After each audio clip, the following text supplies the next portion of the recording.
Coming to you from the Hudson Media Group studio, this is Talking Politics, and I am New Jersey's premier journalist and top 100 Latino per the Latino Spirit, Fernando Uribe. There's a lot to discuss this week, so let's get started. Here's what I'm thinking about right now. Ladies and gentlemen, for all of you that read the Star Ledger via NJ.com, you certainly know who Tom Moran is. And without a doubt, I've made a point, not just on this broadcast program, but others, to call out Tom Moran for simply being a liberal propagandist instead of being a journalist. And without a doubt, his most recent column should remind us all that he's at it again. And one of the things, ladies and gentlemen, that, very simple to know about Tom Moran is, he just can't seem to help himself. And it's getting to the point of just being downright embarrassing. Now, as we're all aware, Jack Ciattarelli, the former New Jersey State Assemblyman, is almost certain to win the Republican nomination for governor this June, given that other rivals have just not been able to keep up with his fundraising efforts. And Jack Ciattarelli, very simply, has picked up an enormous amount of endorsements in almost the 3 years that he's been running for governor to win, ultimately, the Republican nomination. And he'll certainly take the fight to Governor Murphy this summer and fall in what probably, will be a very interesting race, since New Jersey is starting to open up more when it comes to indoor dining and other businesses. We're seeing the Biden administration bail out New Jersey and other liberal states with very generous COVID-19 packages. And as we all know, not a lot of it is for COVID-19 per se, but we know New Jersey will be receiving a hefty amount from Washington. And without a doubt, of course, that's something that Governor Phil Murphy will have along his list of, checklists when it comes to favorables. Now, you still have some unfavorables, which we'll talk about later, obviously throughout this year. But for the present time being, it seems that Tom Moran from the Star Ledger is openly being a cheerleader, not so much for the Democratic Party, but more so for liberal politics. And let me be very clear. Listen, you can, cheer for whoever you want. You could be a registered Republican, Democrat, Libertarian, Constitutionalist, Socialist, whatever. Maybe not Socialist, but you get my drift. You can certainly pick whatever political party you choose. You can certainly subscribe to whatever ideology you want to. But folks, this is something where, let's be very honest, if you're going to be a journalist in the sense of writing columns for arguably New Jersey's oldest newspaper, the Star Ledger, which, by the way, folks, has lost a lot of legitimacy in recent years, more so because of Tom Moran and his liberal propaganda, but more so because of other contributors to the newspaper itself. But again, let me not digress. And where Tom Moran, again, is embarrassing himself once again in his latest column is to allege that Jack Ciattarelli, the presumptive Republican nominee for governor, wants to infringe upon voting rights for New Jerseyans. And that's simply not true. Now, what does Jack Ciattarelli want? Let's be very clear. He'd like to hope that we have more of a voter ID system and that we can sort of verify who's voting. Folks, that doesn't seem like outlandish or unreasonable. And one of the things that really drives me crazy every election cycle is that you have far left groups that always seem to bitch and moan about voting rights during an election season, whether it's a presidential election, which we saw in 2020, and we'll almost see it certainly here in 2021 as it pertains to the gubernatorial election. But folks, here are the facts, okay? Whether it be Republicans or conservatives, whoever's in the legislature, no one's proposing any bills to infringe upon voter rights. But it seems to be sort of like a sexy topic for Democrats, for liberals, progressives, and ultimately the left to sort of whine and cry about during an election season. Folks, let's be very clear about exactly what goes into an ID and what exactly is sort of this manufactured outrage that the left is trying to get you to believe in, especially Tom Moran. Here's an example.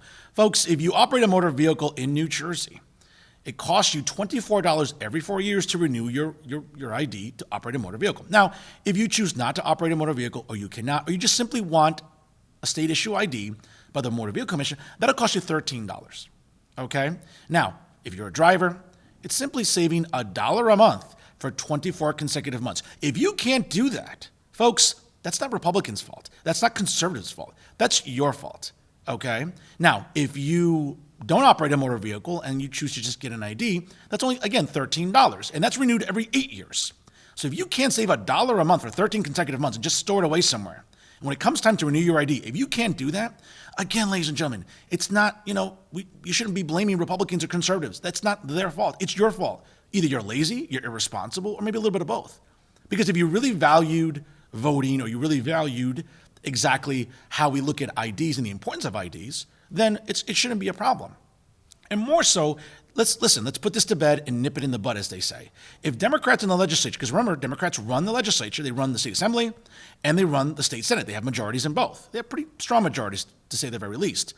Every election cycle, it'd be very easy if just one Democratic lawmaker said, you know what, since they like to sort of spend money, unnecessarily and recklessly with every state budget, right, lately, why don't you just say, you know what, let's just pay for IDs for everyone. Let's not put the onus on people, because they always seem to be bitching and moaning. Oh, it's about Republicans and conservatives disenfranchising poor people, black and brown people, working class people. You know what? You can simply eliminate the problem by just instituting or either passing a bill, and of course Governor Murphy will sign it. When it comes to extra spending, why not? He loves to tax and spend. I mean, he spends and taxes like a drunken sailor. And again, no disrespect to the brave men and women who serve in our Navy, but even he will bring them a bad name. But the point is, folks, that if Democrats really want to sort of get rid of this problem, they would do that. But they don't. Because again, it's all about crying for perpetual victimhood. It's about having something to bitch and moan about every election cycle. Okay? And again, what Tom Moran is alleging in his latest column is that, well, Jack Ciarelli and Republicans in New Jersey want to disenfranchise people. No, they don't. They just want to make sure that whoever's voting is voting legitimately. Haven't we learned already from examples right here in Hudson County and Hoboken with Frank Rea and all the disgusting degenerates that worked for him in that vote-by-mail fraud that he was convicted on, right? Or the issues in Paterson, New Jersey, or other instances where we've seen voter fraud take place. Folks, if there's even so much as one instance, that's one too many. We should want the process to be fair, to be accurate. All right? And when you see liberals and the left and progressives and Democrats in Trenton bitching and moaning about it, it's just they live to bitch and moan about something. It's like breathing for these people. If they don't have something like this to cry about, it seems like their day's incomplete. And folks, again, it's not just Democrats in the legislature. We have other organizations throughout the state that enable this stupidity. Whether it's Women for Progress, or the New Jersey Alliance for immigrant coddling, the New Jersey Alliance for Immigrant Justice, or, Destroy the Road New Jersey, Make the Road New Jersey. But you get my drift. Whether it's left-wing leaning groups that bitch and moan about this stuff, or Democratic legislators, folks, the problem can be very easily solved by just doing what I recommended. And I'm not auditioning to be an operative. I'm not auditioning to work in Trenton. It's common sense. You want to eliminate the problem? Then just pay for everybody, since Democrats love to, pay for everything and think that, things just pay themselves. Then you know what? Have an ID for everybody. You'll get the problem solved. But someone like Tom Moran won't even offer any solutions. He'll just bitch and moan like a lot of the liberals that he seems to be coddling in his columns since as long as I can remember. Tom, again, you've gone from being a journalist to a cheerleader. At least own it. Either pick up a skirt or wear sort of a gender-neutral outfit, because now you're a cheerleader. You're no longer a journalist. And everyone sees it.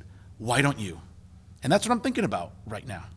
On the latest edition of the 4-time award-winning podcast, Talkin' the Hudson, which you can listen to every week via www.blogtalkradio.com/Talkin' the Hudson, was renowned author and anti-bullying advocate Theresa Borrelli. Now, in 2021, what I've decided to do with Talkin' the Hudson is not so much focus on politics, but talk about other topics that interest Hudson County residents. Whether it's about real estate or advocacy or even literature or the arts, these are the exclusives I want to bring you throughout this year. And certainly this week was no exception with Theresa Borrelli. Now, she's a local Weehawken resident who, of course, has published many, many books, especially children's books, and is also an anti-bullying advocate because of her diagnosis of Tourette's syndrome. Let's see what she had to say about her pursuit for literature and also how she's endured being diagnosed with Tourette's syndrome since a very early age. And for our audience, listening today, again, I had a chance to look at your bio, and you have traveled. It seems like you traveled the world. You are extremely experienced in literature and other form of the arts, but something that caught my attention about you was your dedication to literature and writing. When did you first develop that affinity? Yes, well, I started writing at about the age of 10 years old. I started writing creative writing, stories, and I discovered poetry. I cannot quite remember when or how I discovered it, but I began writing poetry.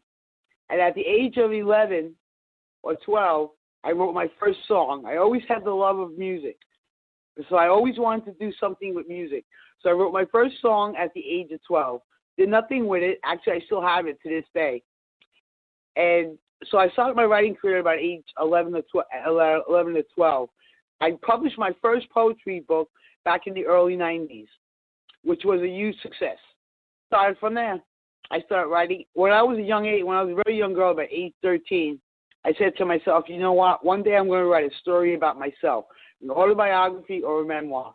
And I remember exactly where I was and what I was doing at age 13 when I first came up with the title. And the title of the book stuck with me until my 40s when the book was published. And it's called I Am Myself, a Woman Growing Up with Tourette Syndrome. And that was a huge success, and it's still a success. No, it definitely is. And listen, and again, and I commend you because, you know, I know that aside from being an author and a philanthropist, I mean, you're also an advocate and an activist too, in helping the disabled, in helping those who you feel are marginalized. And certainly it's courageous for you or for anyone to sort of disclose, you know, again, a condition like Tourette's, which, you know, oftentimes is misunderstood, correct? Yes, correct. That's very correct. Nobody really knows what it is. I always have to explain.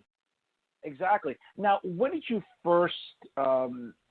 you first medically diagnosed, and what have been some of the challenges that you've had to endure since being diagnosed with it? Again, I'm assuming maybe it was during childhood or adolescence, or was it during adulthood? I was actually diagnosed. I was actually diagnosed at the age of 17 after the passing of my father, and we thought now that it had a name, wow, now I could do something about it. But the sad part is it was the early 80s, and nobody really knew anything much of anything or if any much about Tourette syndrome. So I was taking it on my own to discover more and more and more about it as much as possible when scientists came out with different aspects about it. And as a child, I was bullied. I was ostracized. But although what held me on tight and to persevere and to know I could do anything in life, not just because of Tourette's, was because I was a star athlete, and I knew that was going to take me to college. And it did. It gave me a great education, and I pursued from there. Well, I gave my first public speaking on Tourette's in my class in college as a freshman. Secondly, we talked about her accomplishments when it comes to her literature and the plethora of successful books that are available online, whether it be via Amazon or Barnes & Nobles. Hey, they're very interesting books, and they contain a little bit of something for everybody, whether it's about promoting a message of anti-bullying, whether it's about spirituality or anything else. Theresa Borrelli, again, has become a very successful author in a short amount of time. Recently being recognized by the White House in 2019 by First Lady Melania Trump. And also, we discussed the importance of Women's History Month and which women she holds in such high regard. Let's see what she had to say about it. And even, listen, I see this on the website. It seems like the White House in 2019 also gave you a shout out. What was that like getting that in the mail? Yes, I sent Melania Trump my 2 bully books, and they responded within almost taking about a year, no, maybe 6 months to 8 months, and they responded twice actually with her signature with the seal of the White House thanking me for the books. Oh my God, that's amazing! I hope that's in a frame somewhere. I hope. My God, that's an amazing accomplishment. Yes, I have them in frames. Yes. Oh no, good. I put all my awards in frames. Absolutely. Now, Theresa, also you're a Weehawken resident. Again, I don't know if you heard it during the beginning of the broadcast, but I'm very grateful to the town of Weehawken. They're a sponsor of the podcast here on Blog Talk Radio. So again, I know he doesn't like me mentioning him on the air, but a special shout out to the Honorable Mayor Richard Turner. He's an amazing guy for the town. I know the town council works hard. I know Gio Ahmad, the town administrator, also. Yes. Like I don't think they sleep. And this is before COVID. Like I don't think they sleep. I think they're awake every day, all day. They're working so hard for Weehawken residents. What's been your experience like with Mayor Richard Turner? I love Weehawken. Richard Turner is a great man. He helps and gives to so many people that are not only in need but also offers even if you're not in need. And he's been there for everybody in his town and elsewhere. And he's just an amazing man. And along with Giovanni Ahmad, they work together so hard, and the whole town council. I'm so grateful to them. Actually, I received a phone call back in 2013 from Mayor Richard Turner, asking me if I would like the privilege of being represent Weehawken during National Women's History Month at the courthouse. So I represent the Weehawken during Women's History Month as Woman of the Year for Weehawken, and I'm very grateful for that. I actually wrote them a name poetry. I actually do name poetry, which means I take a name and I put poetry to it, and it rhymes. Nice. Rhythmic. And I did one for the town of Weehawken, yes, and I presented that to them. I'm very grateful to them so much. That's amazing. And you mentioned Women's History Month, Theresa. And, I look at this as obviously, it should be every month really, the way we honor women. And we look at all the contributions of women, whether it be in music and politics, literature, the arts, dance, music, literature, journalism, whatever. I'll just sort of start the conversation. When I think of Women's History Month, I think about women that I admire. The first one that comes to my mind is my mother. This is a woman who left communism in Cuba at the age of 17, left her home, came here with nothing but a suitcase, and made an amazing life for herself. And, I admire my mother every day. I admire my aunt every day, her sister, my grandmother who passed away last year at the age of 102 was another woman who I greatly admired. So when I think of those three women, I think of those are the women that I admire because of their strength and perseverance. What women do you admire, either growing up or now? What women serve as an example for you? Growing up, I admired my mom, and I admired my sisters, Connie, Rose, and Maria. And two of them had deceased. Connie and Rose are deceased, but I admire my sister Maria and my other sister, my brother's wife, who I consider her sister Barbara. I admire them for all they've done and everything that they accomplished, and for all that they've been there for me. They've always been there for me. But one of the women that got outside the family that I admire is Sandra Day O'Connor. She was the first woman to be on the Supreme Court, and I had the honor in 1981 to see her on her first term, while discussing issues at the Supreme Court. I had the honor of going and seeing her do her work, and I read a lot about her, and so I admire her a lot. She's been through a lot. She had breast cancer, which nobody really knows about, and just the fact that she was a swing vote was very difficult for her. It was a very interesting interview, to say the least, and you can certainly listen to it in its entirety by going to www.blogtalkradio.com/TalkinTheHudson. You can download the episode and listen to it anywhere at any time from any PC, Mac, smartphone, or tablet. These are the exclusives I'll continue to bring you throughout 2021 on Blog Talk Radio every week on Wednesday nights. Now some local stories for your consideration, and one that really affects not just Hudson County, but the state of New Jersey overall. And that is Governor Murphy now lifting some restrictions when it comes to indoor dining. And of course, as the weather starts to get a little bit warmer, that's a great sense of news for so many New Jerseyans. Now, I want to give a shout out to Fred Snowflack, my fellow colleague at Insider NJ, who I work with closely and interview on my other Insider NJ podcast, Politically Direct. Now, apparently, the new restaurant order by Governor Murphy will not include bar seating. So let me just give you a little bit of a perspective here of what's going on. Now, an increase in restaurant capacity won't come quick enough for St. Patrick's Day, which is right around the corner. But for those who do care about such things, it will be just in time for St. Joseph's Day. Now, of course, Governor Murphy announced this week that indoor capacity at restaurants and many other venues, barbershops, salons, even amusement centers among them, will rise from 35% to 50% as soon as Friday, March the 19th. He also said that outdoor visitation will be permitted at long-term care facilities, even if indoor visitation is not yet allowed. Now, the good news does have its limits. There will be no bar seating at restaurants. Now, the governor said, quote, "I've sat at a few bars myself. It's a special kind of ambiance." Now, that ambiance will have to wait, though. As Governor Murphy said, fully reopening the state must be taken in logical and incremental steps. In announcing his updates today, the governor found time to take swipes at red states such as Texas, Mississippi, and Florida, which are doing much better than New York and New Jersey, by the way, but the governor will neglect to tell you that, both of which have done away with mask mandates. Now, that's not happening in New Jersey anytime soon. Its mask mandate and its requirement remains. He said New Jersey will not play politics with COVID-19, unlike other states, which we all know is nonsense because we know that here in New Jersey and New York, playing politics has been part of the COVID pandemic, but I mean, that's another debate for another day.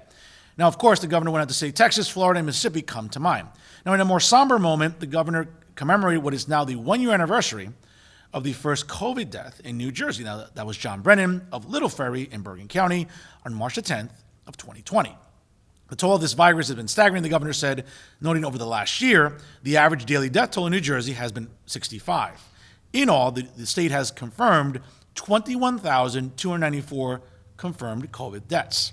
Now, with vaccine supplies to New Jersey increasing, the governor said about 2.6 million doses have been administered. This is both first and second shots. This prompted a question about the state creating, quote, a vaccine passport, which presumably would be a card that certifies the holder as being vaccinated for COVID. Isn't it funny that Democrats like Governor Phil Murphy and Democrats in the legislature, they're fine with a vaccine card because they want to verify that you took a vaccine. But when it comes to voting, oh, God forbid, you prove that you are who you are, well, that's unacceptable. Folks, it's Democrats and liberals talking out of both sides of their mouth. But again, that's a debate for another day. And the governor also went on to say, along with health officials, that today's briefing, that again, they were non-committal about any sort of insistence or requirement about a vaccine passport. It was noted that a passport would eliminate the need of businesses to take the temperature of those entering. On the other hand, there would be concerns about a fraudulent document. You got the feeling no such passports are on the horizon.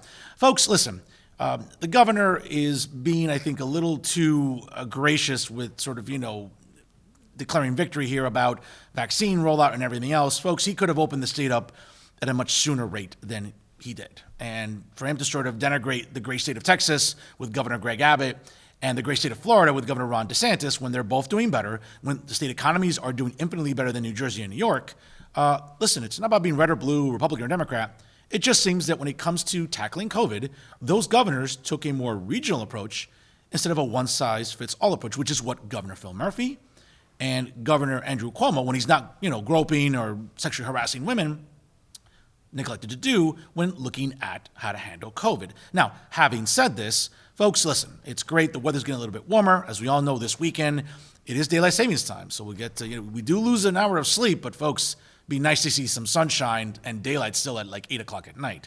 But let me not digress here. Fact of the matter is, yes, as the weather's getting warmer, we want to see more outdoor dining. We want to see more indoor dining as well.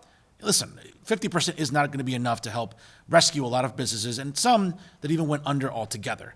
So while the governor doesn't exactly have the blood on his hands that Andrew Cuomo does across the river, there is some responsibility Phil Murphy has to take here for businesses dying out and for the economy in New Jersey sinking in the last year. There's no question, a year ago at this time, the governor made some hard choices, and we can commend him for that. But you know what? You can't play that card forever because since then, he could have opened up the state at a much sooner rate. He chose not to, and now there's a lot of backlash against him. Whether or not that translates into votes this November and whether he gets another term in New Jersey remains to be seen. And another local story, and we'll move to Jersey City, and again, via the Jersey City Times, so a shout out to them and Aaron Morrill, the editor-in-chief there, for his report on this story. And of course, he, along with Bruce Alston at the Hudson County Chronicles, did break the story recently about New Jersey State Senator in the 31st Legislative District, which is right up here in Hudson County, which covers all of Bayonne and the south side and the west side of Jersey City. The fact that State Senator Cunningham was recently arrested on a DWI raises a lot of concerns.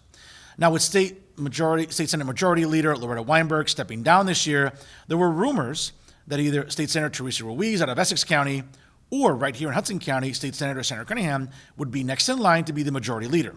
That might take a little bit of a detour right now because of a recent arrest. Now, facts are still rolling in, folks, and certainly, again, shout out to the Jersey City Times and the Hudson County Chronicles for reporting this story and for breaking it really when it happened. But one of the things that remains a mystery is exactly why this happened at such an early part of the morning, approximately at 9:30 a.m.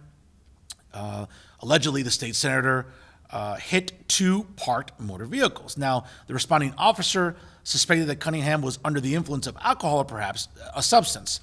After refusing to submit to a breathalyzer test, the state senator was taken to the Jersey City Medical Center for the purposes of administering a court-ordered blood test. Now, according to Matt Freeman of Political NJ, he attached a copy of the crash investigation to a recent tweet. Of course, that's gone viral. Now, folks, again, I'm all about the presumption of innocence. I've had the pleasure of interviewing the state senator on my podcast, Talking Hudson, on multiple occasions since 2017 when it first debuted. And without a doubt, she's been one of the more gracious guests I've ever had. She's always been willing to have a conversation and a dialogue about some very difficult issues. So I've gotten to know the state senator, and I really was surprised about what happened here. Now, again, I don't want to jump to conclusions. I don't want to sort of just, convict her in the court of public opinion. That seems to be happening a lot in Jersey City. Now, whether or not she'll be asked to step down, as we all know, there's a lot of controversy in Jersey City right now.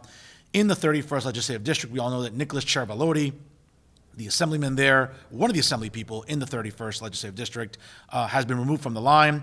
No word yet as to whether or not Senator Cunningham will be asked to step down as well. Again, as I mentioned, she was one of the names being floated around when it came to becoming the next state Senate Majority Leader, along with State Senator Theresa Ruiz out of Essex County. Again, details are very, very limited right now, but everyone seems to have an opinion, especially on social media, about what this means for the future of Sandra Cunningham. As we're all aware, back in 2005, she was also arrested for a DWI during that time frame.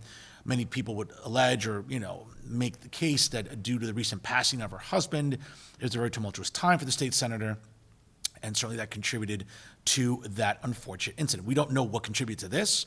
We don't know if it was alcohol. We don't know if it was some sort of narcotic. We'll find out soon, folks, because if we know anything, that medical report will get leaked out some way, somehow, whether it's great journalists like Matt Friedman from Political NJ, or even the local ones, right? John Hines with Hudson County View, Aaron Morrill with the Jersey City Times, Bruce Alston with Hudson County Chronicles, or even yours truly. Again, we can sort of find a way to break stories anywhere at any time. But again, it's very unfortunate what I'm seeing about what's being said about the distinguished state senator out of the 31st Legislative District. Again, I know Senator Cunningham personally. She's a great lady, once again, gracious, and someone who is willing to help her community. She's available. She's someone who's been very transparent to her constituents in the 31st Legislative District. It would be a shame to see her removed from her state Senate seat. But again, that's not something that right now it seems to be in her control. Now, whether or not that will be handled by the Hudson County Democratic Organization, or whether it will be handled by the New Jersey State Senate Democrats, or even the State Democratic Committee. Again, we don't know what's going to happen with Senator Cunningham, but presently she still remains in her state Senate seat. But for how long is a very big question, and certainly it's a topic that we will cover in the weeks and months ahead here on Talking Politics. And that's our show for this week. Remember, ladies and gentlemen, this Sunday, you do change your clocks and set them an hour ahead. Now, of course, it sucks to lose an hour of sleep, but as I've said earlier in the program, when it's 8 o'clock at night and it's still daylight, and hopefully the weather's getting a little bit better and you can be outside, you know what, losing that hour of sleep doesn't seem so bad after all. So again, enjoy the daylight savings time, enjoy the great weather that we're having, hopefully, and that it's here to stay as the month of March continues. And certainly, without a doubt, ladies and gentlemen, I hope everyone has a wonderful and safe St. Patrick's Day. We all know that the governor is opening up the state. We won't see those changes until Friday, March 19th. But as we all know, municipalities across New Jersey will find a way to celebrate St. Patrick's Day in some way, shape, or form. So definitely enjoy it, but do party responsibly. And remember, folks, to check out the leader in independent media right here in Hudson County. It's always Hudson Media Group at their websites, www.hmgtvshows.com and www.livestream.com/HMGTV. Make sure you like the Hudson Media Group on Facebook and follow it on Instagram and Twitter. And live every Wednesday night at 9 p.m., check out Talking the Hudson by going to www.blogtalkradio.com/Talking the Hudson. And always remember, folks, if it's unbiased, unfiltered, and unafraid, it's always talking politics right here with the Hudson Media Group. I'm Fernando Uribe. Thank you so much for watching.